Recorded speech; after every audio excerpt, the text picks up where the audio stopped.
Chapter 13. Judah and Jerusalem will be punished for their disobedience. The Lord pleads for and judges his people. The daughters of Zion are cursed and tormented for their worldliness. Compare Isaiah 3, about 559 to 545 BC.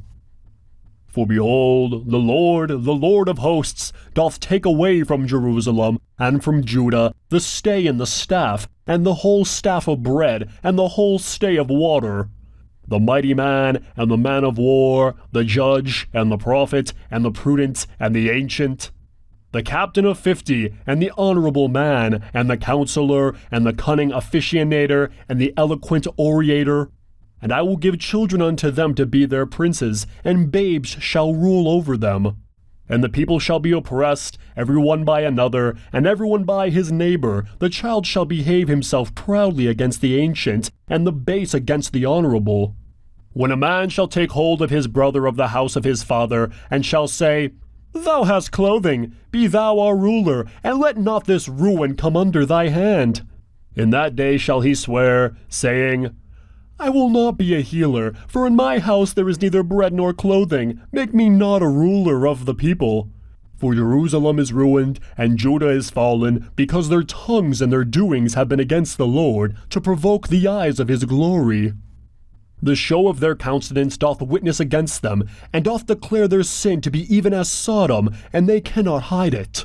Woe unto their souls, for they have rewarded evil unto themselves. Say unto the righteous that it is well with them, for they shall eat the fruit of their doings. Woe unto the wicked, for they shall perish, for the reward of their hands shall be upon them. And my people, children are their oppressors, and women rule over them. O my people, they who lead thee cause thee to err, and destroy the way of thy paths. The Lord standeth up to plead, and standeth to judge the people. The Lord will enter into judgment with the ancients of his people, and the princes thereof, for ye have eaten up the vineyard, and the spoil of the poor in your houses. What mean ye?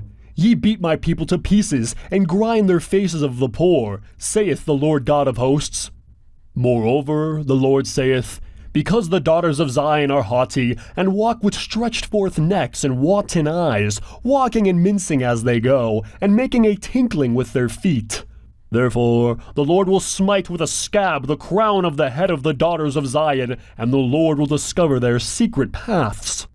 In that day the Lord will take away the bravery of their tinkling ornaments, and calls, and round tires like the moon.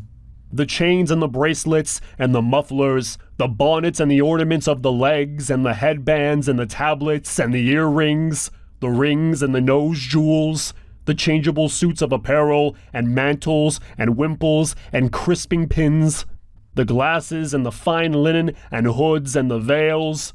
And it shall come to pass, instead of the sweet smell, there shall be a stink, and instead of a girdle, a rent, and instead of well-set hair, baldness, and instead of stomacher, a girding of sackcloth, burning instead of beauty. Thy men shall fall by the sword, and thy mighty in the war. And her gates shall lament and mourn, and she shall be desolate, and shall sit upon the ground.